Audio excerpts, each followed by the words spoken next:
In Stephen Frears' Dirty Pretty Things, two immigrants, Oakley and Sinai, must learn to navigate life in London under their not fully legal statuses. This brings hardships involving their immoral bosses along with the shady immigration officers who are on their cases throughout the entire film.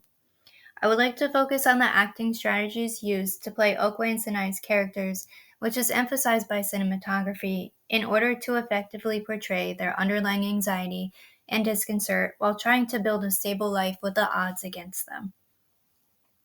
Wills and Carrasco's arguments about the unsettling environment that contributes to the characters' external expressions help further my analysis of the intricate acting and camera strategies used to grasp the characters' insecurities. So first we'll take a look at a scene that focuses on Oakley's facial expressions.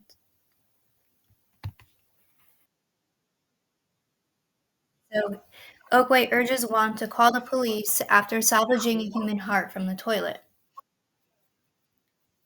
In response, Juan Swiley suggests that Oakley does the talking.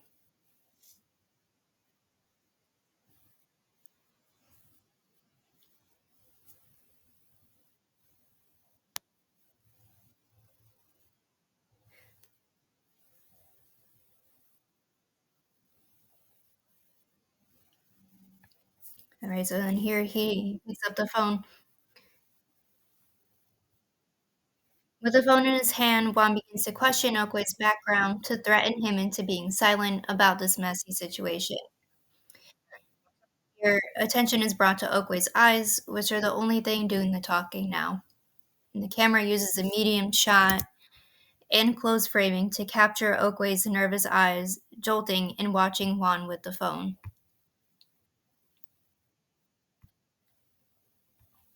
He might be thinking about Juan's motives and the consequences if he talks, so he stays silent to avoid any trouble. Due to his illegal status and his need for a job, he's forced to obey Juan's ruthless authority. The acting and the cinematography skills employed in the scene allows the audience to closely examine Oakley's emotions. They can interpret his subtle yet telling expression, which is a distinguishing factor of film versus theater performances. All right, so next we'll take a look at a scene that focuses on Sinai's facial expressions.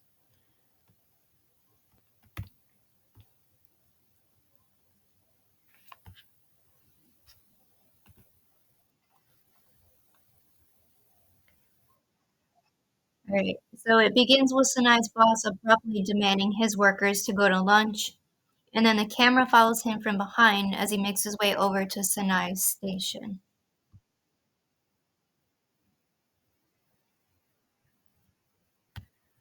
All right, and rack focus is used to transition the attention from Sinai's boss to Sinai's deeply anxious expression, although she remains calm and collected as he approaches her. The audience can imply that Sinai is predicting what her boss wants from her and knows that she can't escape it just by analyzing her expression. The high angle shot used makes Sinai look even more submissive and powerless as she looks up at her dominating boss without saying a word.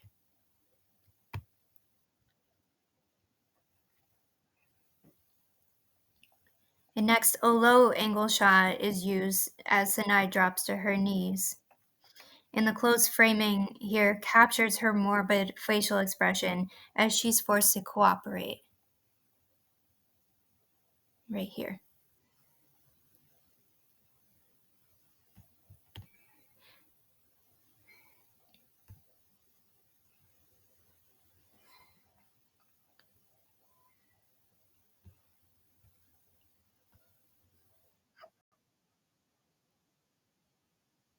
And then surprisingly, she rebels against him. So when she rebels against him, we might believe that she had actually been silently plotting to attack him the whole time behind her poker face. In Carrasco's article, she argues that the marginality of Sinai's body is visually reinforced by recurrent close-ups of her eyes, reflecting her deep sadness. I believe that this scene in particular validates her point because her eyes widen with innocence and fear as she looks up at her abusive boss, who she knows will soon punish her. And then shortly after, we see that her eyes fill with anger and dismay when her head is at the force level with her boss's lower half. In connection to Carrasco's article, Jenny Wills observes a pattern of objectification in refugee films, one which became quite clear after examining Sinai's body language in relation to her role as an immigrant. Wills uses the term melancholic despair, which she describes as a refugee's inability to properly process and overcome anxiety after losing their citizenship, ethnicity, security, and liberty. While her article is primarily centered around her observations of Sinai, I believe that this objectification and melancholic despair can be applied to Okway's character as well. So, one last time, we'll take a look at the previous scene just to get another look at Okway's eyes.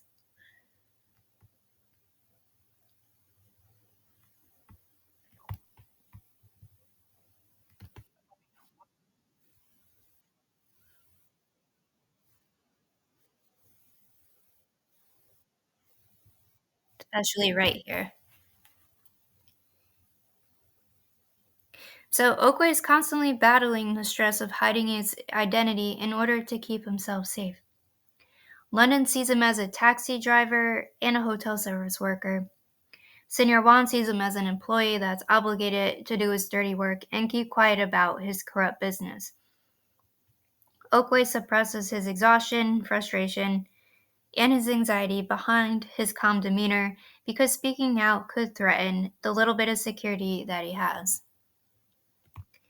Furthermore, Oakway's outward emotions are dissimulated because he's never given the time or a safe place to be emotionally vulnerable. Similarly, Sinai often demonstrates her submissiveness to the corruption through her innocent yet distraught eyes and the abiding straight faces that she makes. After analyzing the actors' and cinematographers' artistic choices, the audience might gather a sense of the deep anxiety that both Oakway and Sinai withhold.